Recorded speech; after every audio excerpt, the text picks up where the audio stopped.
सभी को मेरा जय भीम, जय भारत। मैं धीरज कुमार आज आपके साथ बहुत ही इम्पोर्टेंट टॉपिक के साथ यहाँ पर आया हूँ, जो कि साइंस में बहुत इम्पोर्टेंट रोल प्ले करता है। क्लास 11th में, 9th में एंड 7th में भी है, जिसका नाम है साउंड। आई होप आप लोगों ने साउंड का पार्ट 1 तो देख ही लिया होगा और आपको बहुत अच्छे से समझ में भी आया होगा। आज हम लोग साउंड के पार्ट 2 में आए हुए हैं, ठीक है। तो देखते हैं यहाँ पर क्या लेकर आए हुए हैं। तरंग दैर्ध्य क्या होता है? वेव लेंथ, इसे इंग्लिश में बोलते हैं। किन्हीं दो क्रमागतों संपीड़नों अथवा दो क्रमागत विरलनों के बीच की दूरी क्या कहलाती है? तरंग दैर्ध्य कहलाती है। इसे हम लोग डिनोट किससे करते हैं? लैम्डा से। किससे डिनोट करते हैं? लैम्डा से। इसका एसआई यूनिट क्या है? मीटर, क्योंकि दूरी का मात्रक क्या होता है? हमेशा मीटर होता है, ठीक है। तो क्या हो जाएगी वेवलेंथ की परिभाषा? इन्हीं दो क्रमागत संपीड़नों अथवा विरलनों के बीच की दूरी को तरंग की तरंग दैर्ध्य कहते हैं। इसका एसआई मात्रक क्या हो जाएगा? मीटर। क्या हो जाएगा? मीटर, ठीक है। और इसे हम लोग डिनोट किससे करते हैं, यानी कि परिभाषित किससे करते हैं, लिखते किससे हैं? लैम्डा से। तरंग दैर्ध्य है, वेव लेंथ है, इसे हम लोग लैम्डा से डिनोट करते हैं। फिर देखते हैं तारत्व क्या होता है। ध्वनि का वह गुण जो हमें यह बताता है कि कोई ध्वनि कितनी मोटी है या फिर पतली है, उसका बोध कराता है, यानी कि ऊंची है या फिर नीची है। और यह सीधे ध्वनि तरंगों की आवृत्ति पर डिपेंड करता है, यानी कि फ्रीक्वेंसी पर डिपेंड करता है। अधिक तारत्व वाली ध्वनि का तारत्व कैसा होगा? उच्च। अधिक तारत्व वाली यानी कि जो तेज बोलते हैं उनका तारत्व कैसा होगा? उच्च, यानी हाई पिच होगा। तथा कम आवृत्ति वाली ध्वनि का तारत्व कैसा होगा? निम्न, यानी कि लो पिच होगा, ठीक है। इसे हम लोग क्या कहेंगे? तारत्व। ध्वनि का वह गुण जो हमें यह बताता है कि ध्वनि कितनी मोटी है या फिर पतली है, जिसे हम लोग क्या बोलते हैं? तारत्व, ठीक है। फिर एग्जाम्पल में देख सकते हैं यहाँ पर मच्छर की आवाज कैसी होती है? पतली। मच्छर कैसे भिनभिनाता है ना, भी करता है, ठीक है। मच्छर की आवाज पतली और ऊंची होती है। इसका तारत्व कैसा हो जाएगा? उच्च तारत्व, यानी कि हाई पिच, ठीक है। फिर है शेर की दहाड़। शेर की दहाड़ मोटी होती है और गंभीर होती है, यानी कि उसे सुनकर लोग क्या कर जाते हैं? डर जाते हैं ना, भयभीत हो जाते हैं, ठीक है। तो क्या हो जाएगा? शेर की दहाड़ कैसी है? मोटी और गंभीर। इसका तारत्व कैसा हो जाएगा? निम्न तारत्व, यानी कि लो पिच।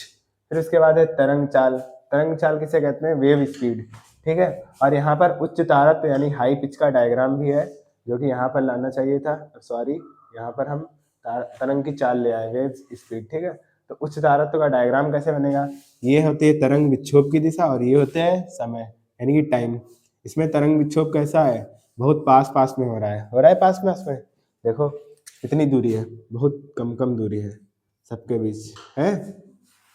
ये कैसा हो जाएगा? हाई पिच, ठीक है। और निम्न तारत्व में लो पिच होता है, यानी कि तरंग विक्षोभ कैसा होगा? बहुत बड़े बड़े होंगे इसमें तरंग विक्षोभ। तो समझ सकते हैं आप लोग डायग्राम के साथ। अब देखो वेव स्पीड क्या होती है? किसी तरंग द्वारा 1 सेकंड में तय की गई दूरी को हम लोग क्या बोलते हैं? तरंग की चाल कहते हैं। इसे हम लोग डिनोट किससे करते हैं?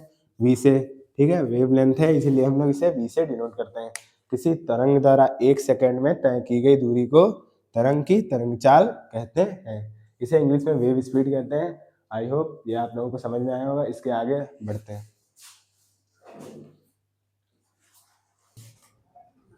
ध्वनि का परावर्तन समझेंगे यहाँ पर हम लोग। रिफ्लेक्शन ऑफ साउंड कैसे होता है? क्लास 8th में आप लोगों ने एक चैप्टर पढ़ा होगा, प्रकाश का परावर्तन। पढ़ा है सबने?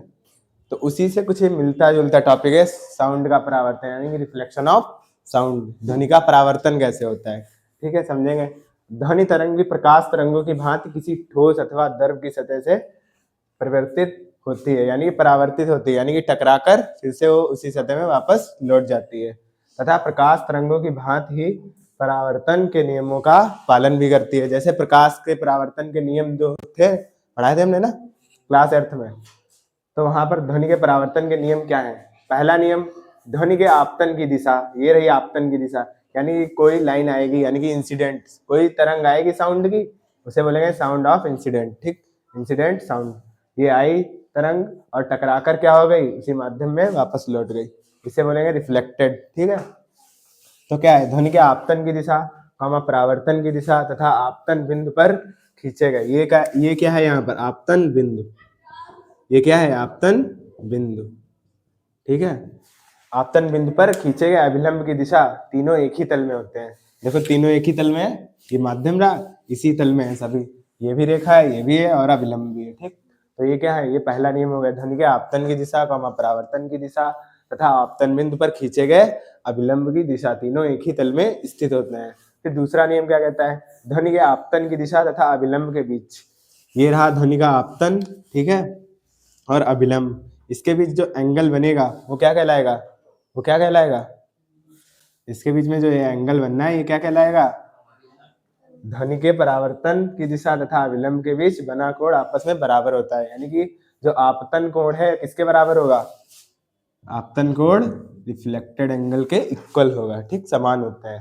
तो ये क्या है, दूसरा नियम है। सेम कतई प्रकाश का परावर्तन की तरह है यहाँ पर। ठीक है, बिल्कुल सेम वैसे ही है, बस यहाँ पर क्या करोगे, ध्वनि का परावर्तन करा दो, वहां पर प्रकाश हटा दो, यहाँ पर ध्वनि लगा दो, वो आ जाए तो वहां पर प्रकाश लगा दो, बस हो गया। ध्वनि का संचरण क्या है, प्रोपोगेशन ऑफ साउंड, ध्वनि के एक स्थान से दूसरे स्थान तक जाने की प्रक्रिया क्या कहलाती है, ध्वनि का संचरण। संचरण का मतलब होता है कि किसी माध्यम में जाना। ध्वनि जिस द्रव्य, द्रव्य का मतलब पदार्थ, ठीक से होकर संचरित होती है उसे ध्वनि का हम लोग क्या कहते हैं, माध्यम। माध्यम में क्या आ जाएगा, ठोस, द्रव, गैस। ठीक, क्या है ध्वनि का संचरण, ध्वनि के एक स्थान से दूसरे स्थान तक जाने की प्रक्रिया। यानी कि जैसे कि यहाँ पर टकराई ध्वनि, यहाँ स्कूल की घंटी लगी हुई है, ठीक, इस पर जब घंटी लगाई गई तो यहाँ से टकरा कर कहाँ जाती है, जो क्लास में बच्चे बैठे होते हैं वहां तक जाती है, तो वो सुनते हैं, फिर उसके बाद में लंच वगैरह करते हैं या फिर छुट्टी हो जाती है, उससे पता चलता है। ठीक है, तो ध्वनि का संचरण यही होता है। फिर उसके बाद में ध्वनि के एक स्थान से दूसरे स्थान तक जाने की प्रक्रिया को ध्वनि का संचरण कहते हैं। ध्वनि जिस द्रव्य या पदार्थ से होकर संचरित होती है उसे ध्वनि का माध्यम कहते हैं। अब देखो ध्वनि तरंगों व प्रकाश तरंगों में अंतर क्या है, difference between sound waves and light waves. ठीक है, क्या है, ध्वनि तरंगे, साउंड वेव्स क्या होती हैं, इनके संचरण के लिए माध्यम की आवश्यकता होती है। ध्वनि के लिए क्या होगी, माध्यम की आवश्यकता होगी, और इनके लिए माध्यम की आवश्यकता नहीं होती है।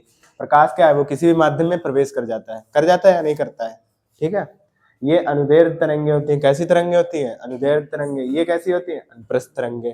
तो फिर से एक बार समझ लो, ध्वनि का परावर्तन क्या होता है, reflection of sound.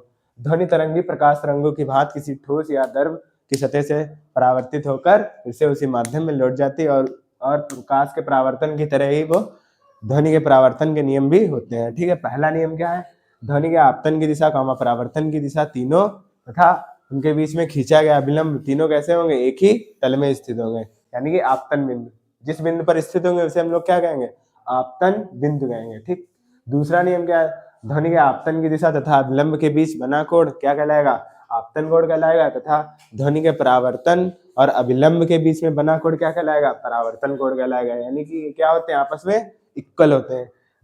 Angle I यानी कि incident is equal to angle reflected. ठीक है, बराबर होते हैं। ध्वनि का संचरण इस चित्र के माध्यम से हम लोग समझ भी सकते हैं, इसमें पूरा दिख रहा है, ये तरंग आई, टकराई, फिर से उसी माध्यम में वापस हो गई, और इनके बीच में जो अभिलंब बना हुआ है, यानी कि जहां से क्रॉस हो रही लाइन, वहां से दो भागों में डिवाइड करनी है, उसे हम लोग क्या कहेंगे, आपतन बिंदु कहेंगे, जिस बिंदु पर तीनों लाइनें मिलती है। फिर ध्वनि का संचरण कैसे होता है, ध्वनि के एक स्थान से दूसरे स्थान तक जाने की प्रक्रिया को क्या कहते हैं, ध्वनि का संचरण कहते हैं। ध्वनि जिस द्रव्य या पदार्थ से होकर जाती है, संचरित होती है, उसे ध्वनि का हम लोग क्या कहते हैं, माध्यम। ठीक है, ध्वनि तरंगे और प्रकाश तरंगों में अंतर, इनके संचरण के लिए माध्यम की आवश्यकता होती है, उनके संचरण के लिए माध्यम की आवश्यकता नहीं होती है।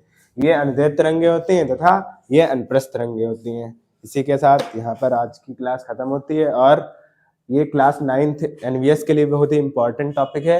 एनवीएस के लिए बस इतना ही आएगा, उसके अलावा जो क्लास 9th के बच्चे हैं उनके लिए पार्ट 3 भी आएगा, उसमें बचा हुआ है ह्यूमन ईयर में कैसे साउंड आती है। ठीक है, तो वो हम बताएंगे अगले पार्ट में। ठीक है, इसी के साथ सभी को मेरा जय भीम, जय भारत।